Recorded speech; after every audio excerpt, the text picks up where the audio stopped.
अस्सलाम वालेकुम टॉरस, मैं हारिस अज़मी प्रोफेशनल एस्ट्रोलॉजर आपकी खिदमत में हाजिर हूँ इस हफ्ते की इम्पॉर्टेंट खबरों के साथ। जिन टॉरियंस को वक्त की साइंस में दिलचस्पी है उनके लिए मेरे पास आज की वीडियो में बहुत खुशखबरी हैं। मेरी एस्ट्रोलॉजिकल कैलकुलेशंस के मुताबिक 11th हाउस खुशबख्ती का वो घर है जिसमें आप इनफरादी तौर पर भी सक्सेसफुल होते हैं और इज्तमाही तौर पर भी दोस्त अहबाब की सपोर्ट से या आपकी सपोर्ट से दोस्त अहबाब भी खुशबख्ती के हसूल में, कामयाबियों के हसूल में मददगार साबित होते हैं। मैंने वीडियो के शुरू में ही 11वें घर का जिक्र इसलिए कर दिया कि आपका सन एंड आपका मरकरी दोनों ही 11th हाउस में हैं। दोनों शॉर्ट टर्म प्लैनेट्स हैं, अप्रॉक्सीमेटली इक्वल ड्यूरेशन रखते हैं। दोनों ही तकरीबन 30-35 दिन किसी एक हाउस में गुजारते हैं। 11th हाउस में मरकरी पिछले हफ्ते रेट्रोग्रेड हो गया था and that is a little bit negative news for the Taureans. लेकिन फिर 19 तारीख को सन भी 11th हाउस में इंटर हो गया, जिसकी वजह से रेट्रोग्रेशन ऑफ मरकरी बहुत हद तक बैलेंस हो गया, बहुत हद तक बैलेंस हो गया, कंप्लीटली नहीं। लिहाजा जिन लोगों को इस वक्त मरकरी की रेट्रोग्रेशन थोड़ी ट्रबल दे रही है, दोस्तों को समझने में मुश्किल हो रही है, अपनी जिम्मेदारियां निभाने में इरिटेटेड बिहेवियर टॉरियंस परफॉर्म कर रहे हैं, वो ये बात बार बार कर लें कि सेंसिटिविटी उनके अंदर ज़्यादा हो गई है। एक्स्ट्रा सेंसिटिव पोटेंशियल के वो पेशेंट होते जा रहे हैं। उस एक्स्ट्रा सेंसिटिव पोटेंशियल का मतलब ये है कि एक छोटा प्लैनेट, शॉर्ट टर्म प्लैनेट ज़रा सा रेट्रोग्रेड हुआ, आपके लिए ट्रबल्स शुरू हो गई। दैट मीन्स कि आपके पास रिजर्व्स अच्छे नहीं हैं, mind reserves, patience levels, tolerance levels आपके पास अच्छे नहीं हैं। ज़रा सी खराबी आती है, आप उलझ के रह जाते हैं। लेकिन अगर कोई टॉरियन इस वक्त भी सब्र, तहम्मुल, नज़्म ज़ब्त, पूरी लविंग एबिलिटी से अपनी रिस्पॉन्सिबिलिटीज़ मजहबी, मुआशरती, फैमिली पूरी कर रहा है, तो दैट मीन्स वो स्ट्रॉन्ग टॉरस है एंड इसके लिए उसको अल्लाह का शुक्र अदा करना चाहिए। और जो पेशेंट टाइप टॉरियंस हैं, जो अपने मूड को स्विंग होता हुआ देख रहे हैं, जो अपने एंगर फिट्स को कंट्रोल नहीं कर पा रहे, उन्हें एमरल्ड की तरफ जाना चाहिए। मेरी 17 साला कैरियर परफॉर्मेंसेस में मैंने एमरल्ड को बहुत प्रोडक्टिव पाया नेचर ऑफ टॉरस के लिए। आइडियली बैलेंस करता है, रिपेयर करता है, प्रोड्यूस करता है, बूस्ट करता है। बट अगर चांस ऑफ एमरल्ड कम होते हैं कि अच्छा मिलेगा या हाई लेवल्स का मिलेगा, तो उसकी रिप्लेसमेंट में रूबी पहना जा सकता है। एंड जितने दिन मरकरी रेट्रोग्रेड है उतने दिन सूरह यासीन की सेकंड लास्ट आयत को 13 टाइम्स इन अ डे ज़रूर कंसीडर किया जाए। अगर आप 13 दफ़ा सूरह यासीन की आखिरी आयत पढ़ेंगे टॉरियंस, तो मैं आपको मुकम्मल यकीन दिलाता हूँ आपके बामुश्किल को 1.5 मिनट सरफ होगा। वो एक छोटी सी आयत है और जब आपको ज़ुबानी याद हो जाती तो बहुत तेज़ी से रवानी है। कुरान में ये बरकत है, कुरान में ये अट्रैक्शन है, कलाम इलाही में एहसनुल कलाम भी कहते हैं ना, इसमें ये अट्रैक्शन है कि जब आप परफॉर्म करते हैं तो वो आपको अपनी तरफ खींचता है, और अगर दिल से परफॉर्म करें तो वो दिल में उतरना शुरू हो जाता है एंड आपकी रूहानी कुदरती शुरू हो जाती है। एंड स्पिरिचुअल एक मैकेनिज़्म है हमारे अंदर, जो लोग स्पिरिचुअल बिलीवर्स हैं उनको तो इस बात का पता होगा, ये उसका फ्यूल भी बनता है और उसकी वजह से खैर, बरकत, blessings, peace of mind, growth in internal abilities and internal abilities convert होकर रिवॉर्ड्स में एक्सटर्नल मटेरियल सेक्टर में बनती है, तो ज़रूर कंसीडर करिए। एमरल्ड भी ज़रूर पहनिए। सो सन मरकरी की इस नेगेटिविटी को बहुत हद तक बैलेंस कर देगा, लेकिन अगर आप उसका इंतज़ार ना करें और अपनी आर्टिफिशियल फ्यूलिंग से अपने आप को कवर करें तो ज़्यादा अच्छा है। सो ये तो वो खबर हो गई जो इम्पॉर्टेंट थी, और बाकी भी इम्पॉर्टेंट है, लेकिन ये समझना ज़रूरी थी।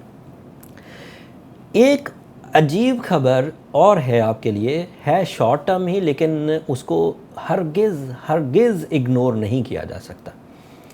वीनस एक शॉर्ट टर्म प्लैनेट है और आपका रूलिंग प्लैनेट है, आपकी नेचर को रिप्रेजेंट करता है, आपकी जो सिफ़ात हैं, क्वालिटीज़, उसको रिप्रेजेंट करता है, आपकी पर्सनैलिटी को रिप्रेजेंट करता है।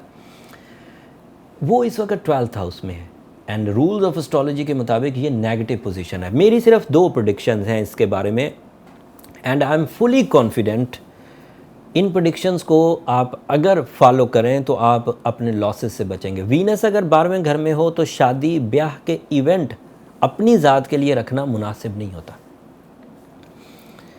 निकाह करना मुनासिब नहीं होता, प्रपोज करना मुनासिब नहीं होता, लाइफ पार्टनरशिप डिसीजन लेना भी मुनासिब नहीं होता। मैंने इसकी बहुत कंप्लेंट्स देखी, जब बहुत सारी कंप्लेंट्स देख देख कर सुन कर अब इसके रूल बुक का हिस्सा बना लिया है।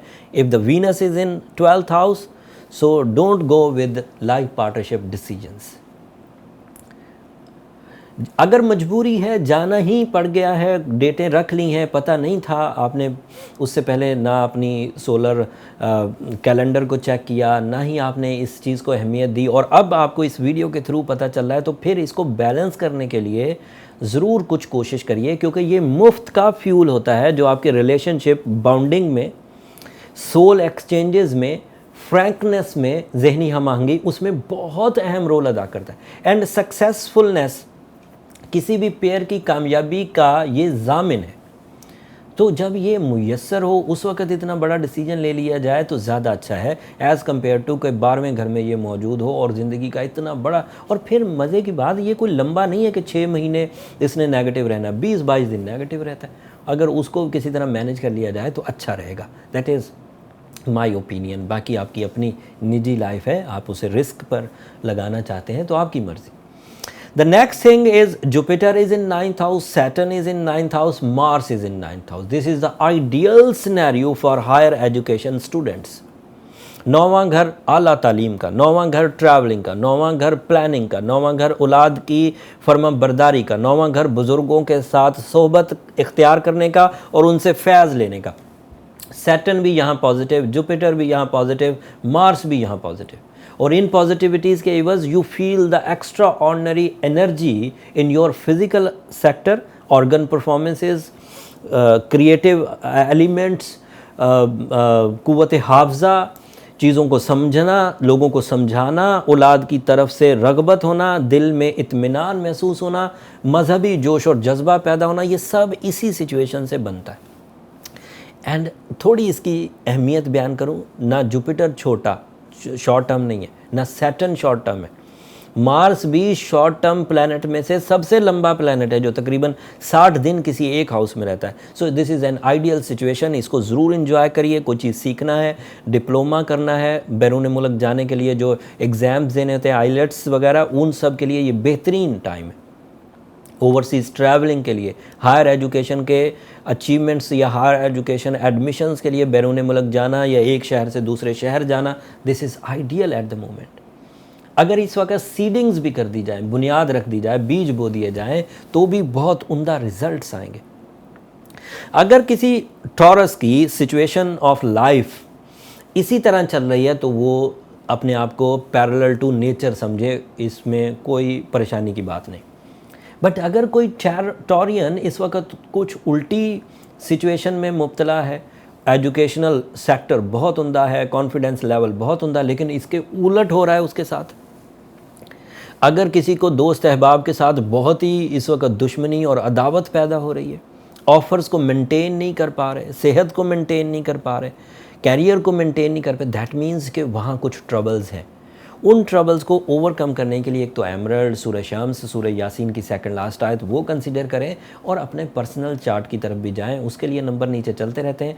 अब तो हमने ईमेल को भी ऐड कर दिया, आप वहाँ पर भी अपना पूरा जो मेथड है पर्सनल कैलकुलेशंस का वो हासिल कर सकते हैं। मैंने मालूमात भी दे दी टॉरियंस, उम्मीद है आपको मेरी मालूमात पसंद आई होंगी। और मेरी आखिर पर एक आपसे दरख्वास्त, और मैंने आपको रेमेडीज़ भी दे दी, मालूमात भी दे दी, रेमेडीज़ भी दे दी। मेरे ख्याल है कोई चीज़ रह नहीं गई। उम्मीद है इसमें आपके ज़्यादातर सवालात के जवाबात हो गए होंगे, लेकिन फिर भी इंसान हूँ, कहीं कोई चीज़ मिस कर गया हूँ तो कमेंट्स में ज़िक्र कर दीजिएगा। अगली वीडियोज़ में मैं उसे कवर करने की कोशिश करूँगा। अब मेरा आखिरी जो जिसकी लालच में मैं ये वीडियोज़ करता हूँ वो है आपकी दुआएं। मैं ये बात सिर्फ ज़ुबानी कलामी नहीं, मेरी पूरी दिल की गहराइयों से कि आपकी दुआएं मेरी इस दुनिया और आखिरत की कीमती तरीन चीज़ों में से है, कीमती तरीन सरमाया है। दुआ ज़रूर करिएगा। आपकी दुआओं से न सिर्फ हमारी कामयाबी की वजह बनती है, दिल में एक इत्मीनान पैदा होता है, मोहब्बत का जज्बा पैदा होता है, बल्कि जो रूहानी फैक्टर है वो भी इंक्रीज़ करता है। तो दुआ ज़रूर करिएगा जब आप सूरह शम्स पढ़ें अपने लिए, अपने मामलात को सुलझाने के लिए, और उसमें जब आप अल्लाह के हुज़ूर इल्तिजा अपनी पेश करें, अपने मामलात की सुलझाने के लिए अल्लाह के हाँ दुआ करें, वहाँ मेरे लिए मुझे भी अपनी दुआओं में ज़रूर याद रखिएगा। अगले हफ्ते मज़ीद मेजर इवेंट्स हो रहे हैं सोलर सिस्टम में। उन मेजर इवेंट्स की वजह से आपकी ज़ात पर मार्च के पहले हफ्ते में मेजर इवेंट्स होंगे। ये हफ्ता 24 तारीख से 1 मार्च तक का है। जो चेंजेस आएंगी तफसील के साथ आपके सामने रखूँगा प्रोफेशनल अंदाज से, और आप सोलर सिस्टम को अच्छे अंदाज से, वक्त को अच्छे अंदाज से समझ पाएंगे। अब यहाँ वीडियो का एंड करते हैं। अगले हफ्ते तक के लिए अब इजाज़त दीजिए। जाते जाते चैनल को ज़रूर सब्सक्राइब कर लीजिएगा। आपकी सब्सक्रिप्शन से हमारी ज़रा हौसला अफजाई हो जाती है। अल्लाह निगहबान।